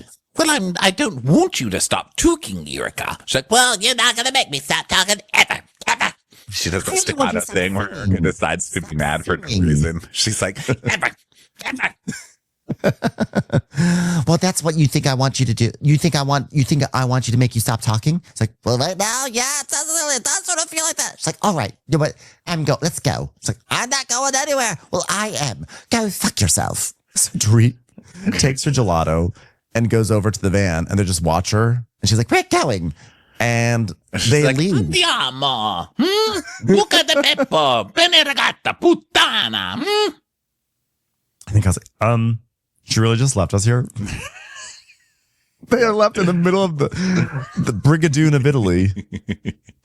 I mean, she did, but this show thinks we're all morons. I mean, there's another twin black van right next to it. Like, there's nobody else in this town, and there's another Mercedes van exactly like that one right next to it. But they're like, oh my God, she left us. Now we have to get an Italian Uber? Oh my God. She speaks Italian. We don't even speak Italian. Oh, everybody better come correct to tell her exactly what they've been saying too, because that's not gonna work. None of that's gonna work. All these women are claiming to be closer than they actually are with Dorit, but none of them actually want to do the dirty work. They just tell her that what she wants to hear, and I'm not going to kiss her ass because real friends are honest. I love Kyle saying, I'm do the dirty work with Dorit. I go get gelato with her in a beautiful little city. The dirty work, their dirtiest of work, a scenic vista while having a cool refreshment. So then they make it look like Kyle and Eric are waiting on the side of the road for some Uber or something. And then the black Mercedes van picks them up. They're like, oh my God, Thank God we got this Italian Uber. God, you guys. So then we go back to the villa and they're like, oh my God, should we find her? And in the dining room, Erica's like, Wow, I haven't even had a falling out with Dorit since Hong Kong. That was like 8 years ago. and then we see a flashback to 2016 on the junk boat. Yes. Dorit's like, You're the only one who I haven't managed to connect with, Ulrika. Okay? Because I don't like bullshit to read, and that's what I think you are. Bullshit. Because, of course, that was Dorit's first season when she and PK, the whole season was about a joke that PK made about Erica's panties or lack thereof. So, yeah, when PK was ogling her vag under her dress. PK's such a fucking pig. That was both of their first seasons, right? Didn't they come on their first season? I think that was maybe Erica's second. It was either her second or her third season. I think it was her second season.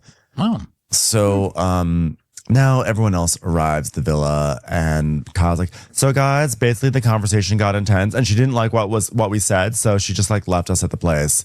Well, where is she now? We don't know. Like, she could be anywhere in Italy, but like, you know, the conversation that you and I had in the Hamptons came up. Thanks a lot, by the way. She's like, yes, I told her everyone shares the same sentiment, and she's been like late and all over the place. And Bo's like, Kyle, I don't appreciate being dragged into this because I only expressed concerns based off of your concerns. And guess what? I took those concerns directly to Dorit. But by the way, I want to say one thing, though. This happens not just on this show, but on all these shows where something happens, then people talk to their castmates about it because they need to vent, and they need also, the producers are probably like, talk to so-and-so at lunch about this. And then it becomes a thing. And then there's a confrontation, and the confrontation ends. Next time, when you have a concern, just bring it to me directly. And everyone says that. But the person who's like on the receiving end of it acts like they themselves also have been talking about the other person to everyone else. So everyone talks to everyone else. And so it's just so funny how time and time again, they will get on these shows and they will just say, like, I went directly to the person. It's like, no, you guys all talk shit about each other behind each other's backs at all time. I want at some point someone to say, yeah, well, I'll bring it to you eventually, but I have to talk about my friends about it first, because that's what humans do, you know? Well, but in this case, Kyle is calling people to talk shit about Dorit, and then she's being like, I'm worried about Dorit. Dorit has OCD. Dorit is overspending. Dorit's doing all of this stuff. And then Bose is like, oh my gosh, well, that's concerning. And then Kyle takes that and is like, even Bose said she was concerned about you. And she's tricking everybody. And so I think they're like, no, you're not going to do that shit with us, Kyle. We've seen her do it multiple times over even this season, she's done it multiple times. And I think she's like, no. And she's like, and when you gave me the concerns about Dorit, I went straight to Dorit and talked to Dorit about it. So fuck off with this, Kyle.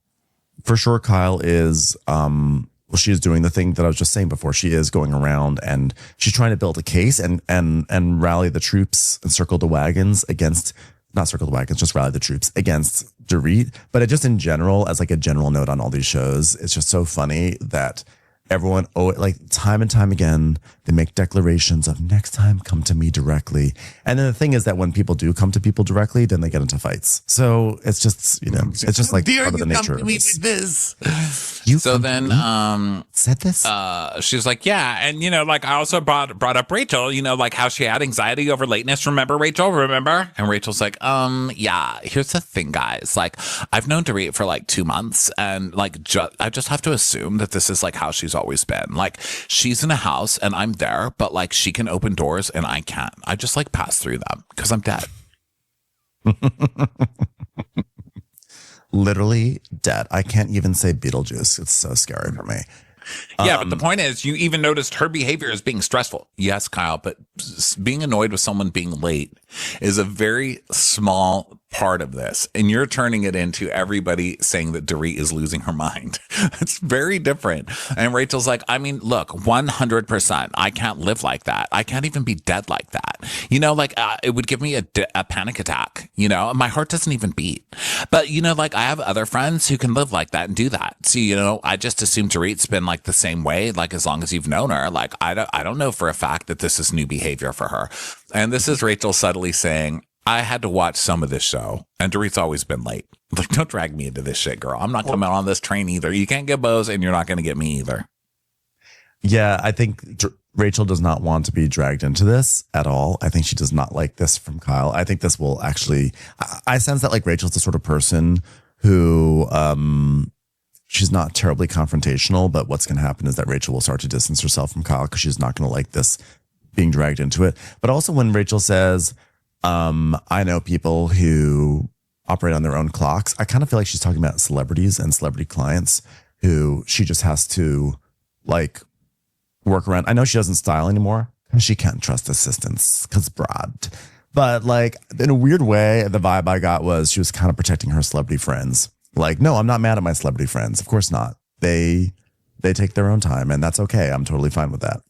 Yeah, I think she's late, but it's like we're in Hollywood.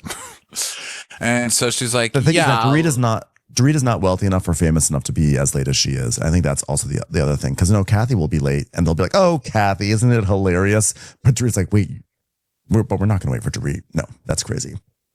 So Rachel's saying, yeah, look, I've commented that she's late, but I'm not chiming in about her being, about worried about her finances or her spending. I mean, or that she's not mentally stable.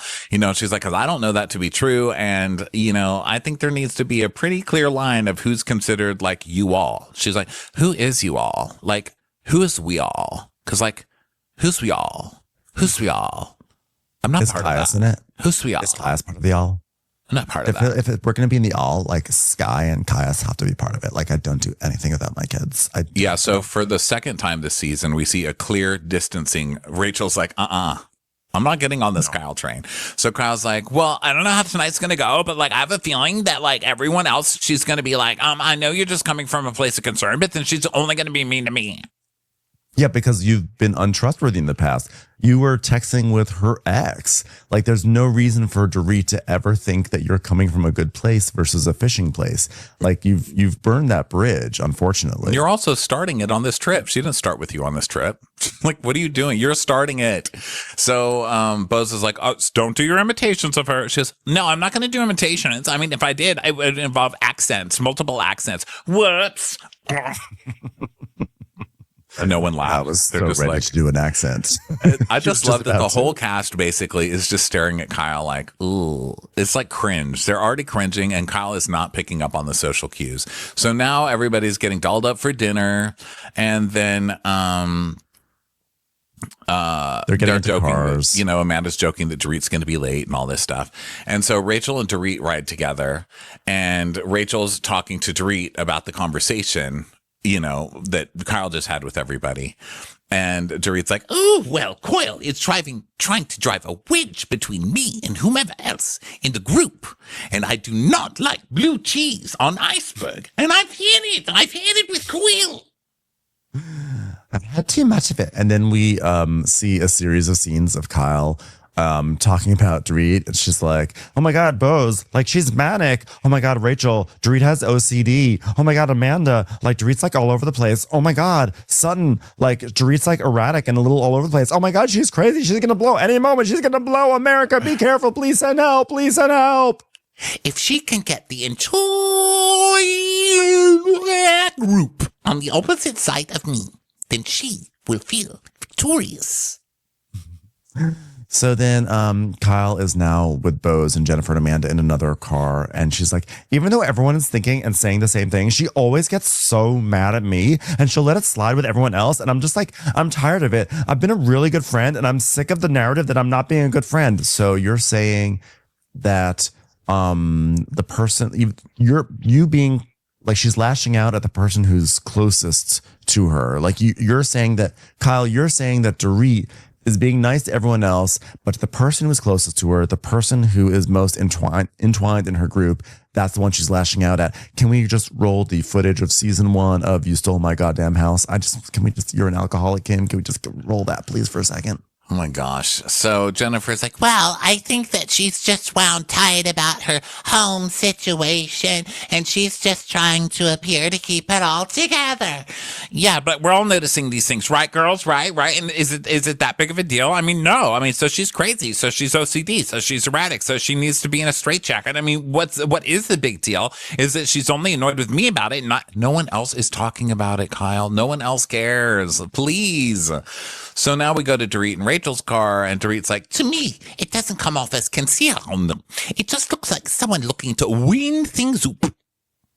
This friendship sucks. Okay. Wow. You're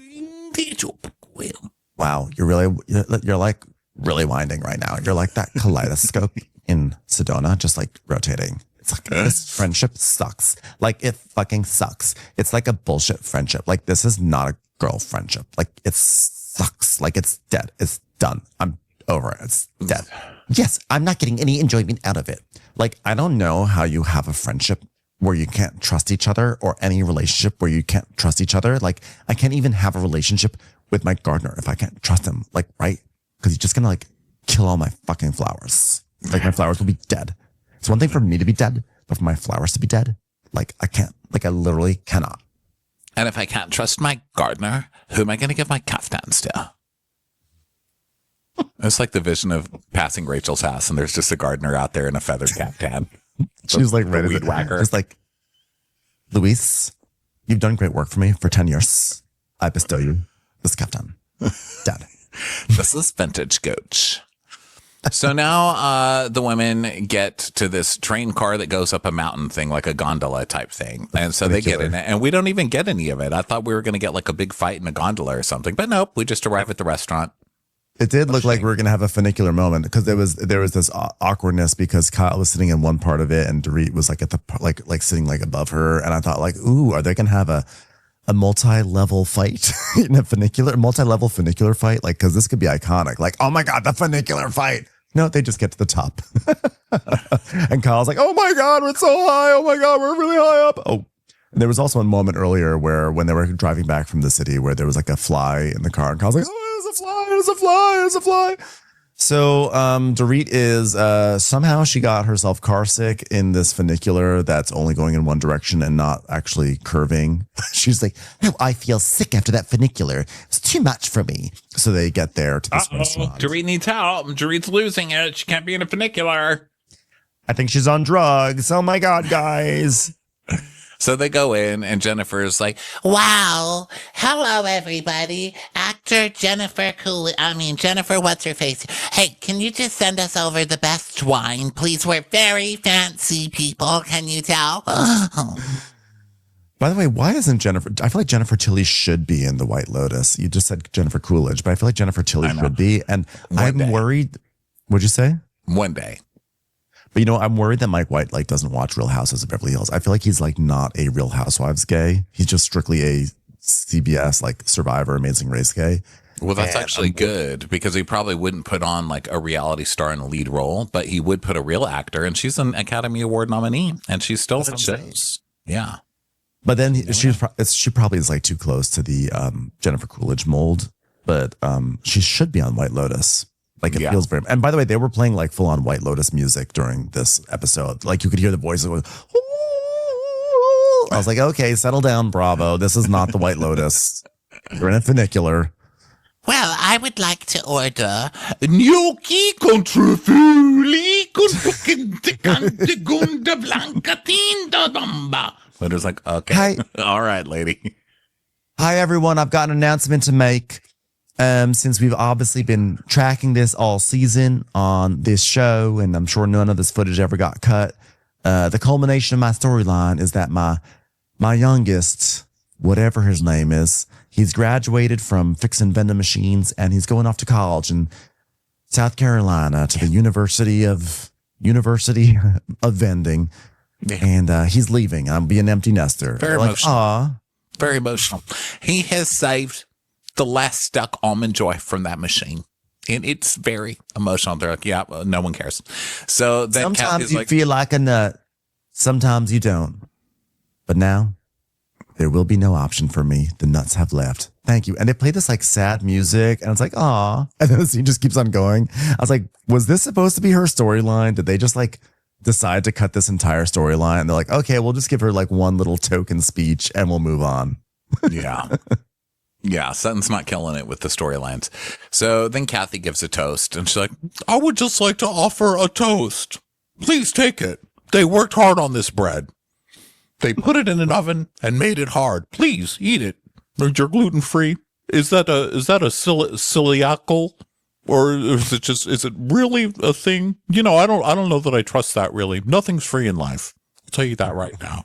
All right, Kathy, sit the fuck down. Well, thanks. This is beautiful and very special. And so Dorit is complimenting Jennifer on all of her hair pieces. And then we see a recap of Jennifer's headpieces from the week. And Rachel's like, oh my God, I want every headdress you have. I love them. I collect them. I collect headdresses. And it's really hard because I can't even pick them up. Because, you know, my hands don't pick things up because I'm dead. I have to rely on assistants. We're terrifying. I hate assistants. Can I say something, guys? It just feels awkward and weird that we're like not acknowledging like what happened today, guys. What? Oh, that you guys got gelato? It is weird. I thought you guys were on a low carb diet. No, not that. Not that. Okay. So I like Dorit, that Bose goes, oh Lord, here we go. Dorit, you left. And she's like, Well, I left because I didn't feel conversational. It felt deflective. It didn't feel gentle. It felt aggressive. What was what was deflective? deflective? Well, Well, I kept wanting to talk about how you're feeling about our friendship, and you kept bringing it back to the group. Well, because everyone shares the same sentiment. Right. I did hear you say that, Kyle. You said it multiple times. Stirring. You brought Rachel and Bose into it as well, Kyle. As well, But it was nothing malicious or mean. It was just like, you know, me trying to create a little gang so we could gang up on you. Like, what? How can you gang up without the gang? Okay, it was just an observation that Rachel and I talked about at the airport, and like mainly Rachel. And Rachel was like, really, like the headline is like, you are late, and then she called Jennifer Gardner and was like, oh my God, Jennifer Gardner, like Dorit's always late. Like, I'm just like, these are things that happen. It wasn't malicious. Whoa. Can we get Haley Joel Osment in here? Because I need someone to see a dead person. Okay. I don't want to be confused. Like my frustration with anyone who is late, like Dorit or anyone, like it gives me overall feeling that someone else's time is more valuable than like someone else's time who's not as valuable as like someone else's. Yeah. So. Yeah. See what she said. And like in the Hamptons, you said like, we're running on Dorit's time. Remember when you said that? You said you're running on Dorit's time. Remember we laughed so hard and you were like, probably like, you're like, Kyle, you're probably like the best friend I have out here. Remember when you said that? Right, Jill? Huh? God, this is so weak.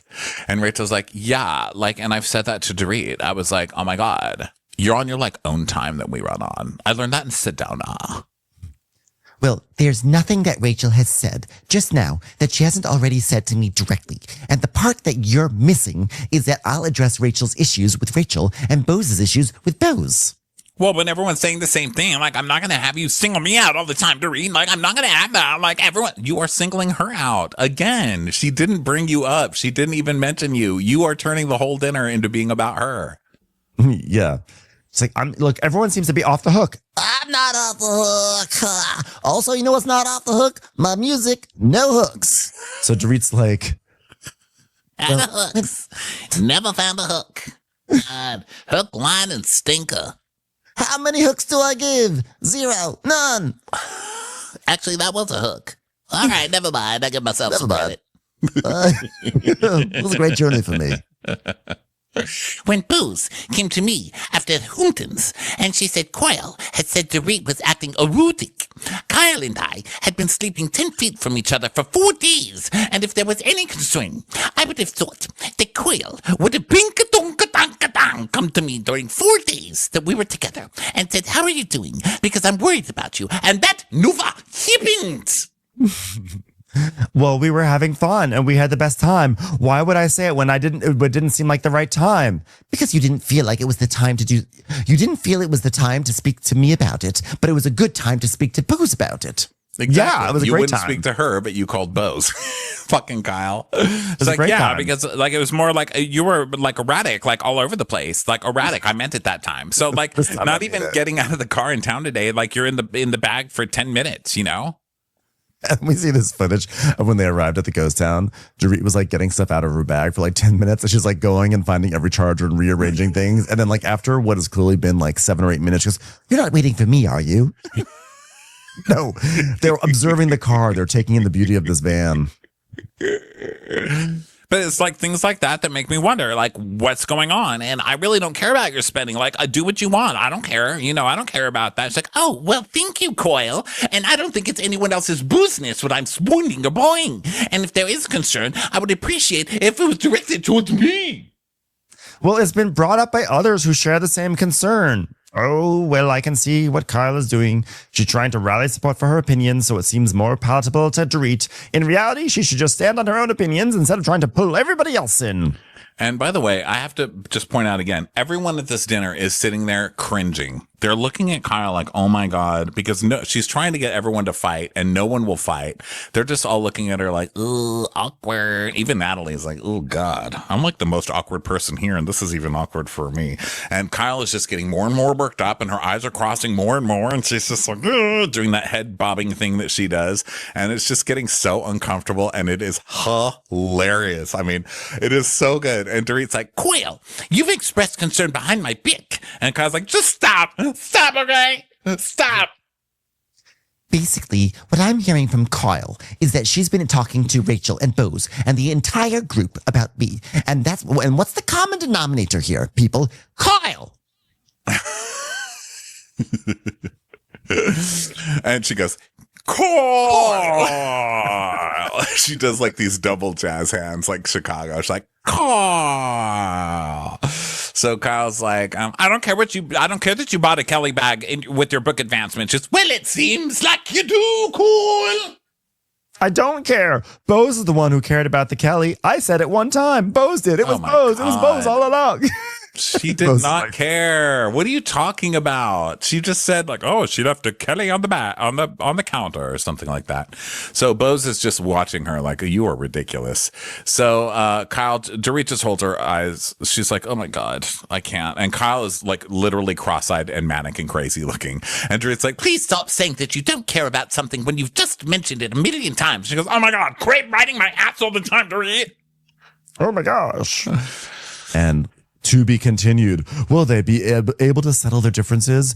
We'll find out next week. But until then, thanks everyone for being here. We appreciate you. What a funny episode. And we will catch you on the next episode of Watch Crappens. Bye. Bye.